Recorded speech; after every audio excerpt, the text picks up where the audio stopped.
Hey everybody, my name is Darian Dozier and welcome to Melanated and Meducated.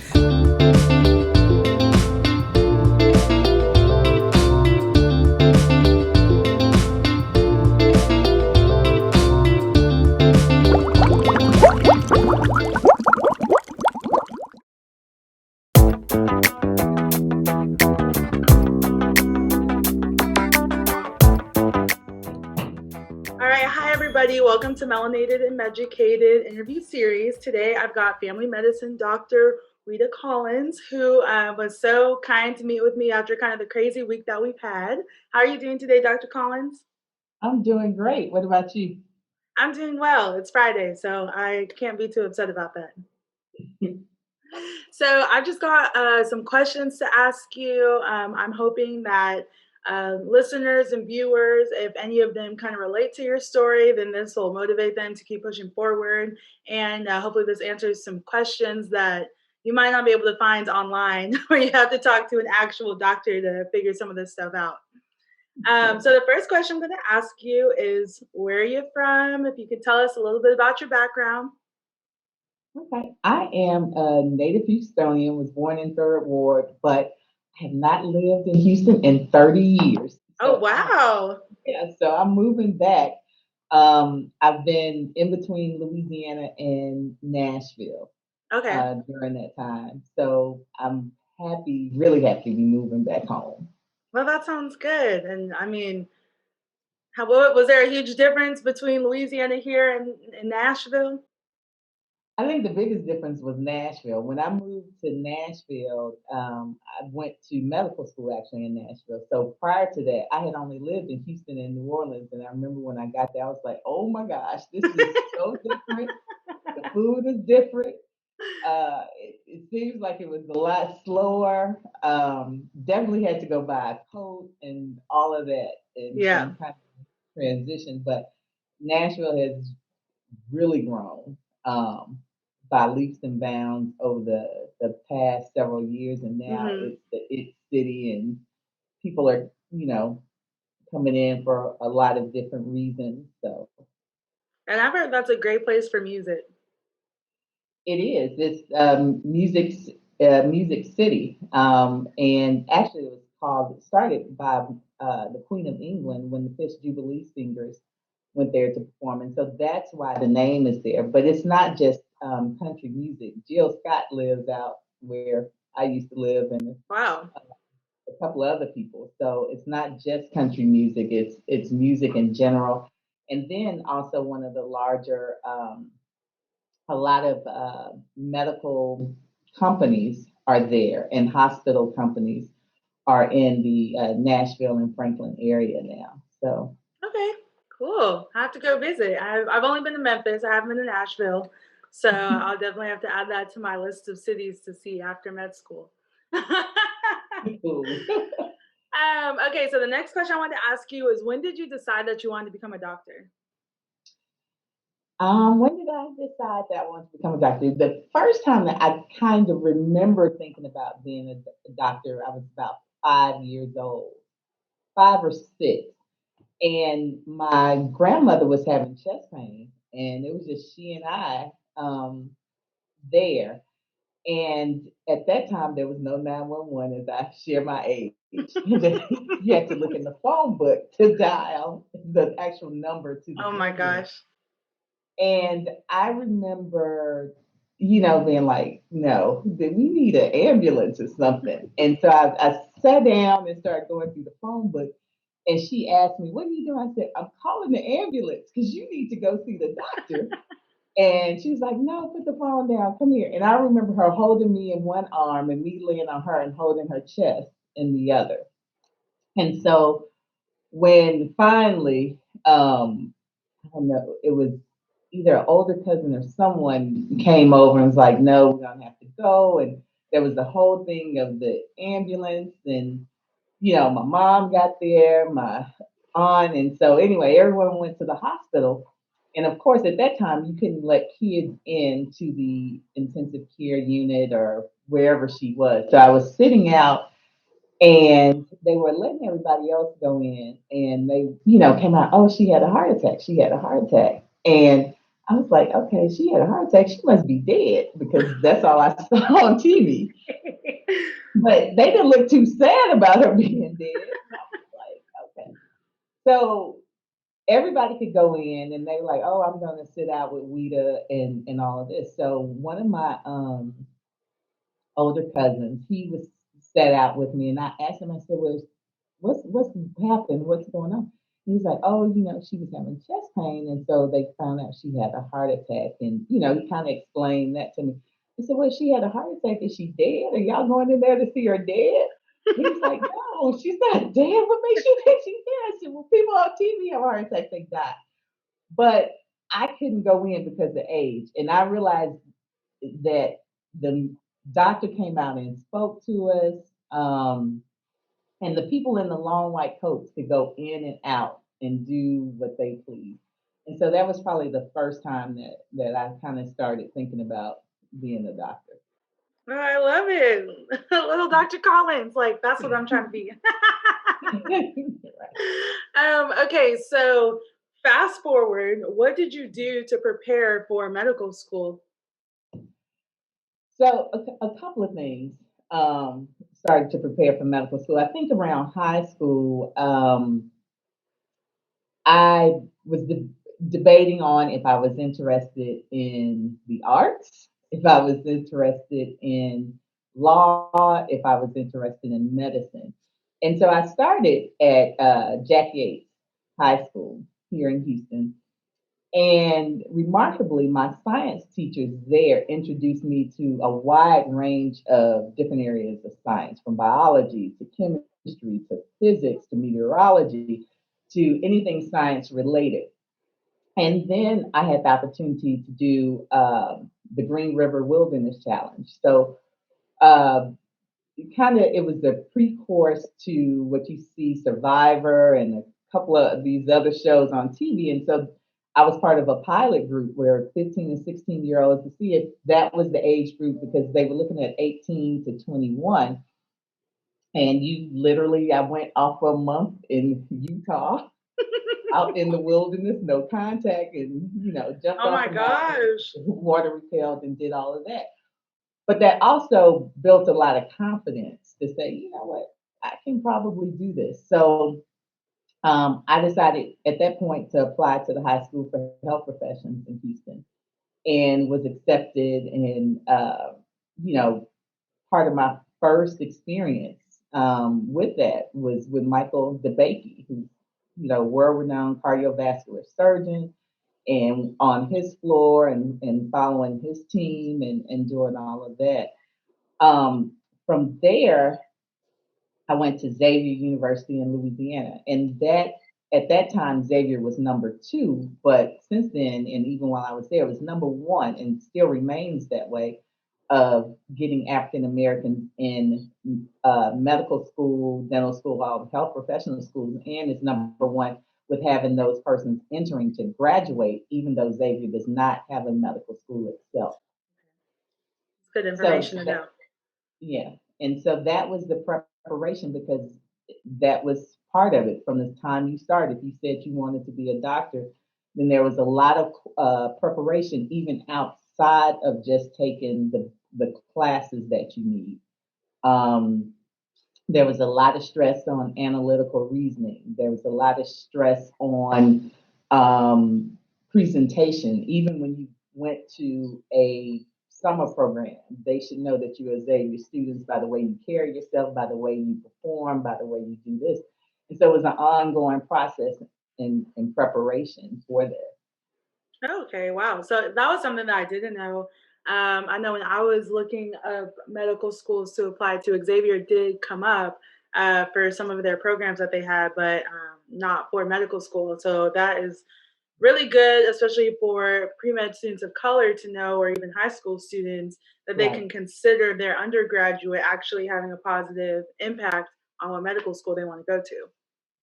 Exactly. There are five schools that have consistently been in the top over the years of getting African Americans and students of color into health professional schools. It's Xavier, Howard, then it was Harvard, Stanford, and the fifth one kind of waxes and wanes. But um, Xavier and Howard are always one and two.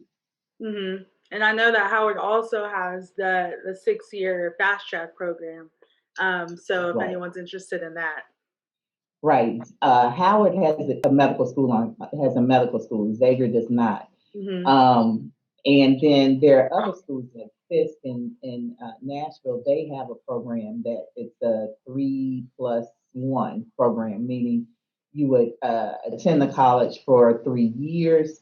And if you did well, then you would switch over to the medical or dental school. And after you successfully complete your first year in medical or dental school, then you would be able to graduate and get your undergraduate degree and continue to progress in the medical or dental school.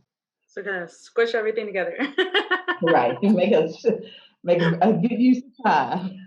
And then when I was like 15 and I thought 30 was old, and I was like, I'm trying to be a doctor by the time I'm 24. So let me go to one of those fast track programs. And that was how I narrowed down my short list for schools. Okay. And I visited a school and I talked to the dean of the psychology department, or the chair of the psychology department. He was essentially like, listen, you have the rest of your life to go to medical school. You want to make sure that you have a good college experience, and what happens if you change your mind and you have half a bachelor's degree? What are you going to do then? So he actually kind of opened the field back up and convinced me that it's okay to do 4 and 4 traditional. That's what I Right, ended up doing. So right. yeah, I was very much on the fast track. I was too for a minute, and but I also fell in love with public health. So that kind Mhm. of, I went to and got a master's in public health in between, because at that time there were positions that I said, oh, I think I want to do that, and the requirements was that you had an MD and an MPH. So And do you think an MPH, if someone is considering taking a gap year, is an MPH a good way to fill that time? I think an MPH or even better, an MBA, or there are programs that do have dual MPH Hmm. MBA programs. And I think it's beneficial. I think for me, I was introduced to public health in high school. I actually worked in a public health clinic as a phlebotomist drawing blood in the STD clinics. So, Interesting. so, um, so that was one of the things that I was interested in. And certainly during this time with a pandemic, MPH really comes in handy because you begin to, understand populational health and Yes. epidemiology and understand that this is a pandemic. It's worldwide. It has nothing to do with the government here or, some of the conspiracy theories that go on, that this is a worldwide issue. And so there has to be a global response. And I So think I that would recommend a gap year, MPH or MBA. And I think that's a concept, not to get off track here, but having more, especially Black representatives in the medical field, explaining some of what's going on in the world will kind of help bridge the gap between the African American community and medicine, considering there's this long standing history of mistrust and misinformation. And, maybe that can help us as a community be healthier. I agree. I agree. Mhm. And we have a reason for mistrust. And, Mhm. and, and you know, um, the medical community has not gained or tried really to gain the trust of African Americans and other persons that are disenfranchised or of color. Um, but in this case, I think it has made a big difference, even from the panels that I've been on during this pandemic, from working on the front line of the pandemic and actually having to interact and explain that it does, because then I definitely understand where a lot of people are coming from and their fears, Mhm. but hopefully can give information to alleviate some, or at least provide information where they can make an informed decision. Right, right. I mean, education is the best thing. That was the reason I wanted to come to medical school, is just to be another face out there in a community where people look like me and provide some of that education. So that way, people can feel empowered when they make those decisions. Right. Yeah, I think so. That's a good deal. So you went and got your MPH, and then you started applying to medical school. So Mhm. during that application process, were there any setbacks or any tough lessons that you had to learn along the way? Um, yes. I think the biggest one is, you when you're doing the application process, and like I said, I had good training on it, but sometimes you get influenced by friends and family that come in and, give advice, but it's not the best advice. And sometimes you get caught up in trying to appease them versus Hmm. doing what you need to do for self or doing what you do for best. And so sometimes that can kind of mess up some things and some interactions. And so I think, when people are applying to medical school or thinking about applying, that you actually take information from physicians or persons who have been successful in getting people into medical school. Because Okay. this is a whole different process than trying to apply to just quote grad school. Hmm. It's a different process, it's a different mindset. And there are some strategies to it. There are And definitely some that's strategies to it. that's the goal of these interviews as well, is to hear about my whole thing is talk to people who are where you want to be. So I'm trying to talk to physicians who are exactly where I'm trying to get and figure out, what did y'all do so I can just walk behind you. Right, and avoid the pitfalls. Right. Oh, you fell in that? I'm gonna walk around it. Right, go around that pitfall. Okay, so that is good advice, because I know med school applications are very stressful, and it's easy to vent to people and ask questions to individuals who mean well but just honestly don't know, because it is a tricky process. I mean, we don't know what goes on in the admissions boardrooms whenever they're making those Right. decisions. So talking to someone who has been a part of that process, who can give some insight, is really important. Yeah, I think the biggest part of that is to remember early is on time is late, and late is unacceptable. Mm, Because when you're putting in applications and there are, say, 75 seats, but there are 3,000 applications, then, you know, some of the dirt is in the details. Did you fill it out correctly? Well, gosh, if we got 3,000 for 75, then that application may go to the side. mhm.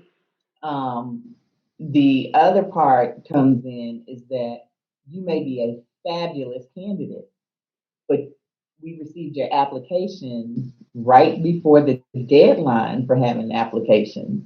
So essentially, those spaces may be filled, or you are number 2,999 and fatigue has set in, and Mhm. we have listened to everybody wanting to save the world, help people, and they love science and they love health and they want to take care of the whole person. And, all of those things sound good, but at that point, what is going to set you apart? Right, So the earlier your application goes in, the better. right. Yeah, that's definitely good advice. I mean, as soon as that application cycle opens, you need to be ready to send some stuff off. Exactly. Okay, so you where did you go to medical school? I went to Meharry in Okay, Nashville. being that Meharry is an HBCU, how was your experience there? And I don't know if you have any contrast to attending non-HBCU med schools, but how did you like being in that environment? So I went to Xavier, which was the HBCU, and then I got my master's at the University of Texas Health Science Center here in the Medical Center in Houston, and then went to Meharry. So, so far as the HBCU experience, and we're going outside of academics and all of that. Um, it was great to be with people from all over the country. and from many different HBCUs and PWIs. Mhm. But there's a focus at Meharry. Part of it is serving the underserved. So there's a commitment that has to come with that. And so there were different opportunities for public service, but then you still had the opportunity where at Meharry we had a Greek show because you still have all the D9 there. Right. Um, and so there's that part that goes along with it. And I think some of the plus too, we know that with African American people, religion and faith is a big deal. And Mhm. so it also taught you how to balance that. Um, because, healthcare and medicine doesn't stop because it's the Sabbath or it's Sunday or your whatever religious holiday that's around. It doesn't stop. And so, learning how to manage feeling like, oh gosh, I haven't been to church in a month, or the Mhm. guilt and all of that, it helps that there are other people there and you also are able to do it. And you also still have some of the social aspects that you enjoy as you try to, navigate the city, Right. navigate